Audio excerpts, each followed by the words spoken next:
Hello and welcome to this video. So I'm inside under API.py. We're going to need to add a function inside here just below the fetch candles so that we can actually know what the most recent candle time is for a given pair and granularity.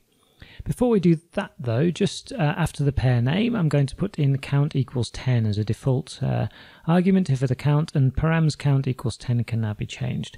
That allows us then in the future to call this function and get more candles if we need, which we will for the moving average crosses. So the next thing we need to do is write a new function below this fetch candles here. So we're going to call this function last complete candle, and that will take in a pair name and also take in a granularity, which is defaulted to the H1.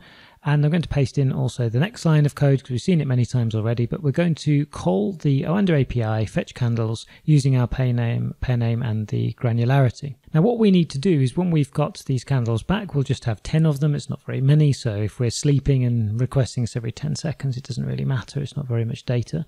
But when we get this data frame back, we're going to need to see, first of all, is the data frame none? So if we say if df is none, that means we've had a problem. Or if the data frame actually doesn't have any rows. So we'll say if the data frame.shape and then square bracket 0 is equal to 0, then we know we have a problem. And we've got a problem because I've got a space between df and the dot. So if we have one of these two circumstances here, then we're going to return none and somehow hope to deal with it later in the code because we haven't managed to get any time. Otherwise, what we can do is we can just return the last row of the data frame. So that's dataframe.iloc and then -1.time. So this function here then allows us to ask the under API for a given pair, granularity, what was the last completed candle time. If you're wondering why complete candle, just as a quick refresher, when we fetch candles, you remember that we get the candles from the API and then we call this under.api candles _to data frame. If I just scroll down to that function here, then you remember that we ignore the last candle, which is usually the last one on the API request or the data that's come back, and complete is set to false. Well, we ignore that, so we've only got completed candles. So now that's been done, I'd just like to go down the bottom here into the main, and we're calling the fetch candles here. I'm just going to print this data frame off here, and then what I'd also like to do is actually just print the last complete candle time as well. So we'll just say print, and not API, but API.last complete candle, and then we can send in the euro US dollar as well, and just double check that everything is working there. So just run that in the console and got the last few candles back there. Remember, we asked for 10, but we get 9 because we drop off the current candle that's running, so the one that isn't complete. But importantly, we can see the most recent complete candle was 0800 UTC, and that's the timestamp that we get back here, and that's the thing that's important for our bot. So with that working, you'll notice as well probably that I have a new file in the project called timing.py, and we're going to write a very, very simple class in here where we're going to import a couple of things from our utils and also datetime. So this simple class will be called timing, and our bot is going to have an instance of these for each of the pairs that it's trading, and this is simply going to keep a record of the most recent candle time. So when it's set up, the bot is actually, when it originally starts, is going to make a call to the under API straight away and get the most recent completed candle, and that will be passed in as this parameter to the timing here. So what we can do is say self.lastCandle is equal to last candle. Now one slight issue here might be we got none back from the API when we started the bot. In that case, we're going to do a little bit of a workaround here. So we'll just say that if last candle is none, then self.lastCandle equals time UTC minus dt.time delta minutes equals 10. Now why am I doing the subtraction of 10 minutes from here? Well, if you think about the 5-minute candles or the 1-minute candles, which we're going to use just for demo purposes, because using 1-hour candles in a video would mean waiting a long time for an update.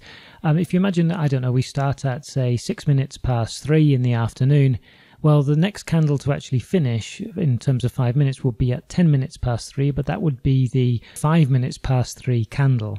So if I take the last candle as the current time UTC, I'll actually need to wait for another 5 minutes on top of that for that particular candle time to exceed my current time. So if I subtract 10 minutes from it, then I'm making sure that the next completed candle will indeed trigger a new candle logic.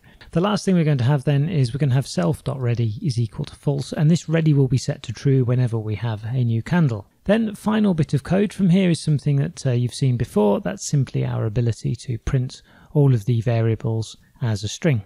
That's all we need to do for the timing class. So we can go now into the bot.py and we'll try and set some of these timings up. So the first thing we'll need then is to import timing from timing, and we're also going to need to import the Oanda API from Oanda API because our bot is now going to need to do something with the Oanda API. So inside the initialization of the bot then we'll say that self.api is equal to Oanda API. And now what I'd like to do is set up this object of timings, and each object I want to have a key the same as the particular pair that's being traded. So we're going to say that self.timings is equal to, and now this line is going to be probably a little bit confusing because we're going to use dictionary comprehension, but we're at the same time going to build in this last completed candle time into here. So we're going to say we're going to take the key, which is the pair, and then we're going to have a value. And that value is going to be a new timing object, and in here we send in the last candle.